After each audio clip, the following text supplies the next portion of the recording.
క్రైస్తలోడ్ July 19వ తేదీ 2024. ఈరోజు దేవుని వాక్యం. నీ మార్గములన్నిట్లో నిన్ను కాపాడుటకు ఆయన నిన్ను గూర్చి తన దూతలను ఆజ్ఞాపించును. కీర్తనల గ్రంథం 91వ అధ్యాయం 11వ వచనం. మనం ఎప్పుడూ ఒంటరిగా లేమని, దేవుని ప్రేమపూర్వక సన్నిధి ఎల్లప్పుడూ మనతో ఉంటుందని, మన ఆత్మీయ ప్రయాణంలో రక్షణ, మార్గదర్శకత్వాన్ని అందిస్తుందని ఈ వాక్యం గుర్తు చేస్తుంది. దేవుడు మన దైనందిన జీవితంలో చురుగ్గా పాల్గొంటాడని, మనం చేసే ప్రతి పనిలోనూ మార్గదర్శకత్వం మరియు రక్షణ అందిస్తాడనే నమ్మకం గురించి మాట్లాడుతుంది.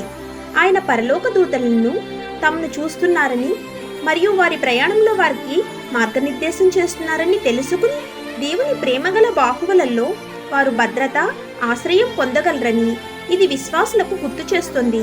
ఈ వచనం ఆశ, భరోసా యొక్క సందేశాన్ని అందిస్తుంది. ముఖ్యంగా కష్టాలు మరియు అనిశ్చిత సమయంలో ఈ వాక్యం మనకి ఎంతో ఆదరణనిస్తుంది. ఆమేన్. God bless you.